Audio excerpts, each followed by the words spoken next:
2026年的大年初二，我在廣東老家，祝大家新年進步。這些是我們過年必做的傳統糕點茶果，裡面包着的是團聚的年味，同時它也是我們年初二去湖南旅行路上的乾糧。雖然這一趟橫跨2省的行程是我70多歲的老媽主動提議的，但是我真的很擔心，接下來這4天裡，腿腳不太靈活的她，真的能夠應付得了嗎？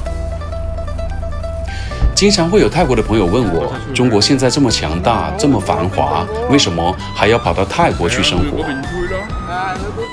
眼前的這一條平坦，能夠跨越千山萬水的高速公路，而且在春節的初1到初7還是免費的。我必須得說，中國的好是全世界都有目共睹的。但在這趟旅程裡面，我想給你看一下宣傳片裡面很少會提及到的另外一面。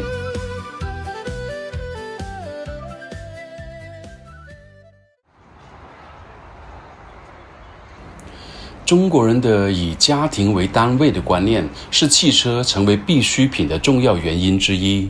一家人開着車外出，不僅可以隨心所欲，更加重要的是，還能夠避開在高速公路休息站裡面那些價高質低的食品。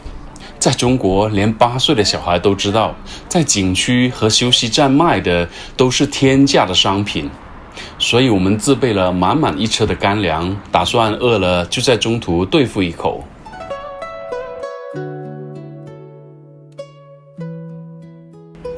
這一路上，中國的自然風光確實是絕美的，特別是途經廣西的時候，這種世界聞名的喀斯特地貌，奇峰林立，完全就是一幅流動着的山水畫。而進入湖南之後呢，風光又截然不同了。梯田式的黃色油菜花，雖然不是為了美而種下，卻長出了一種非刻意的自然美，更加的引人注目。這將近800公里的路程，我們開了足足9個小時，終於抵達湖南衡山的鄉村了。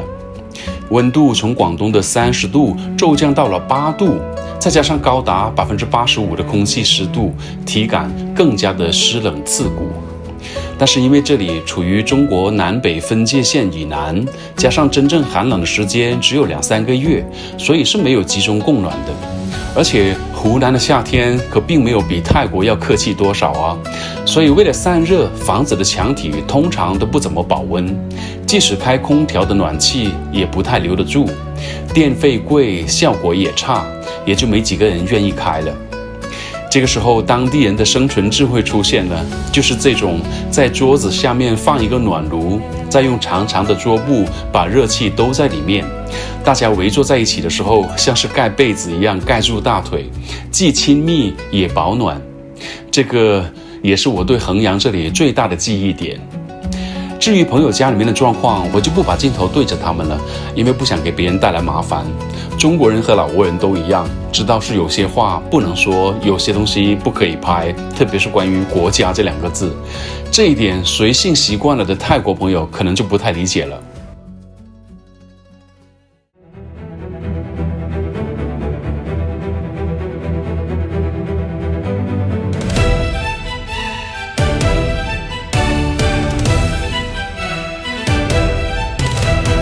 這是大年初5迎財神的場面，好在我們是初3來的，否則估計我們這牽老帶小的連大門都擠不進去。這裡是遠近聞名的衡山大廟，方圓2公里全部都停滿了車。在這裡你得靠關係，也就是得認識靠近景區入口的商家，才能夠把車開得離入口近一點。普通的平民百姓呢，就只能把車停在2公里以外，再步行過去。我們這回算是有關係了，所以只需要走1公里，但是這關係也是用錢換來的啦。所以我們在商家這裡人均花了將近100塊錢買貢品，儀式感滿滿的寫上姓名和心願，之後還得在手機上面預約買門票。成年人58塊錢，老人、小孩和本地人免費，學生就半價。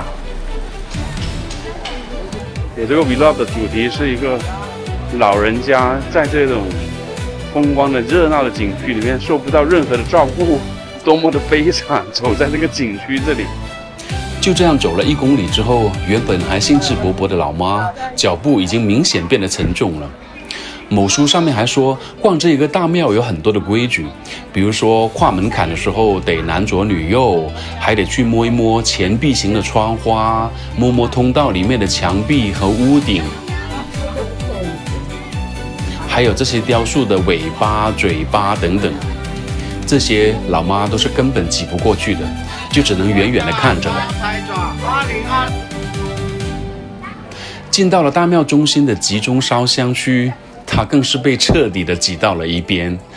再看看這些陡峭的樓梯，我們只好讓他在原地找個座位坐着等我們。有晚上的停火站保管好。後面這些小的廟廳更小更擠了，工作人員一直在用喇叭廣播說：“不要跪下來，繼續往前走。”這個時候還開始下起了小雨，如果大家都把雨傘打開，連轉身的地方都沒有了。我匆匆地拍了幾個鏡頭，就開始原路折返去找他，才發現那裡根本就沒有地方可坐，他只是一直在那裡站着等。我带着他提前走向出口，想着給他找個地方坐一下。店鋪裡面的椅子倒是很多，但是商家明說了，這是留給顧客坐的，所以我們只能繼續的往前走。找到了一家麵店，點了一碗15塊錢的清湯麵，這樣他才可以坐下來休息一下。老闆娘還加強地問了一句：“你們2個人只點一碗麵嗎？”原路返回到停車的地方還是需要20多分鐘。這一路上很多都是賣貢品和看掌算命的商店，但是估計也很多人像我弟弟這樣，連道教和佛教都不太分得清。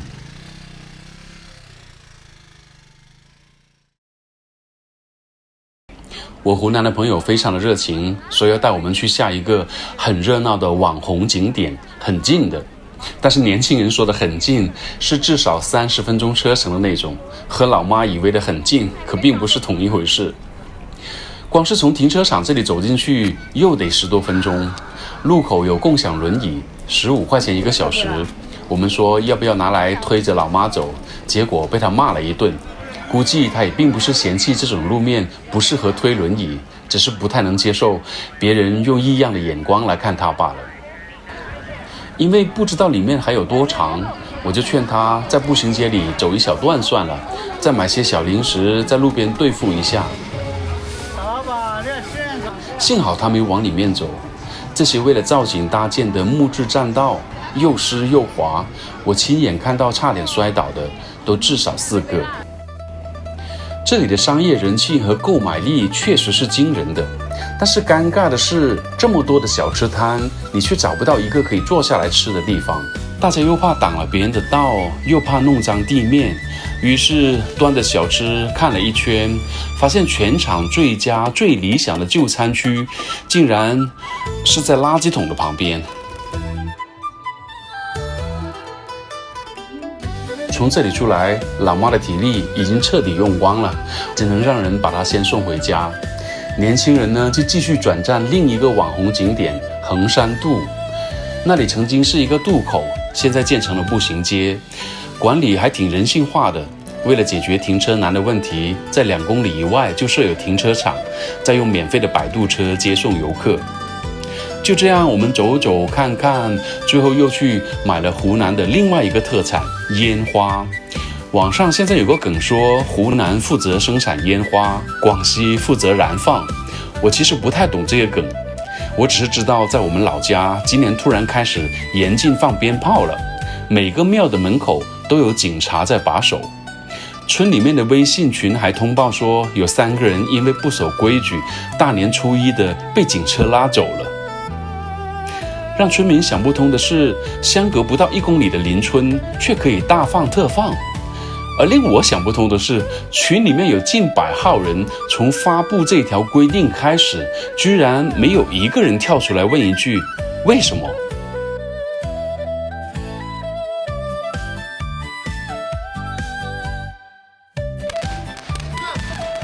這個時候才9點多，平時不會那麼早睡的老媽已經倒下了。第2天，她自己還奇怪，為什麼可以這麼早就睡得着。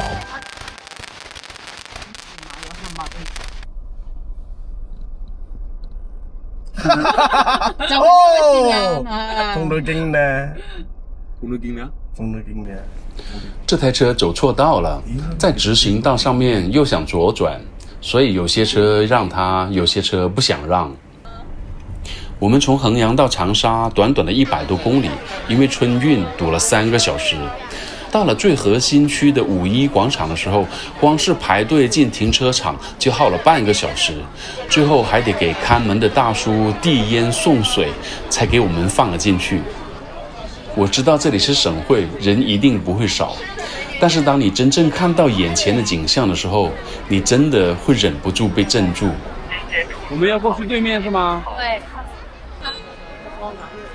哇，好刺激啊！好熱鬧啊！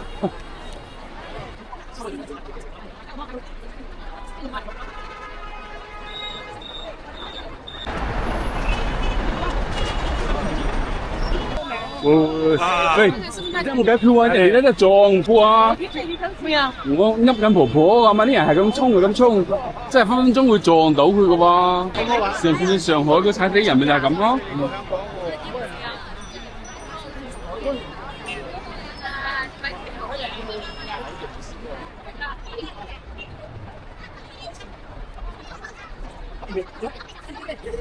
你看這密密麻麻的人海，確實是能夠生出一種泱泱大國、繁華盛世的自豪感。但是在這種宏大的自豪感腳下，是我那個被嚇到緊緊拽住侄女衣服的老媽，她生怕一鬆手就會被這片人海給吞沒。而讓我緊張的是，在這麼密集的人流裡，居然還有外賣電動車在這裡穿行。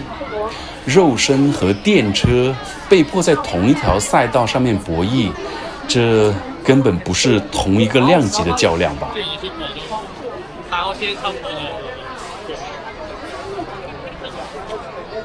孩子們從小就看湖南台長大，都有一個來長沙的夢想，特別是想去課本上面的橘子洲頭看一看毛主席的雕像，但是無奈提前3天都預約滿了，我們就只好走到湘江邊來遠遠的看一眼。老媽不願意一個人在停車場等，所以才硬是咬着牙跟我們走了過來。到了河邊，終於有地方能夠坐一下了，孩子們就去對面的商場買紀念品，給我們打來電話說，千萬不要過去，上個廁所都要排隊20分鐘。我就建議說，不走回頭路了，繞開人潮，慢慢返回停車場等他們。於是我們走過一條又一條的斑馬線，再穿過一個小公園，還得穿過一個長長的橋洞，看着眼前燈火輝煌的市容，極具未來感的電動汽車車流，再看看這類的已經是在崩潰邊緣掙扎但依然要強的老母親，那一刻我腦子裡面只冒出來一句話：中國真的為老齡化做好準備了嗎？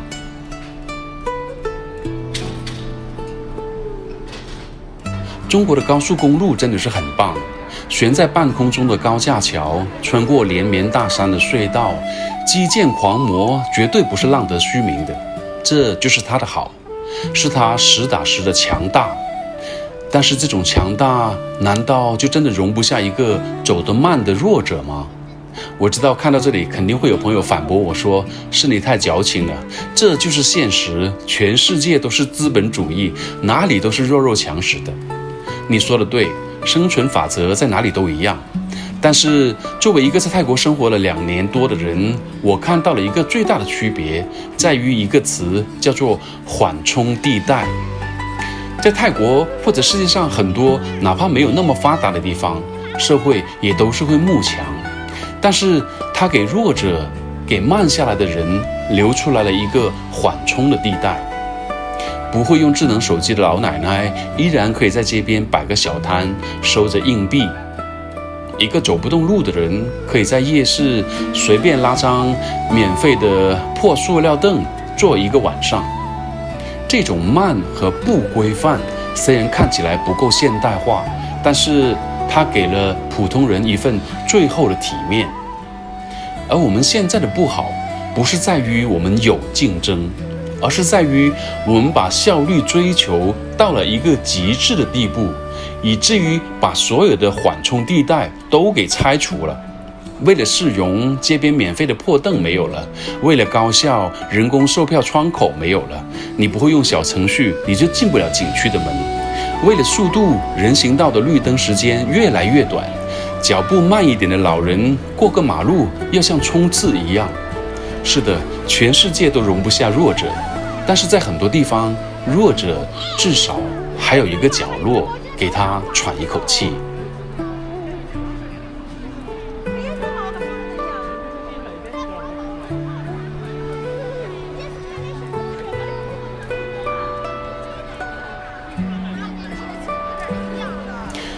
我怕的並不是慢慢的老去，而是被日漸的遺棄。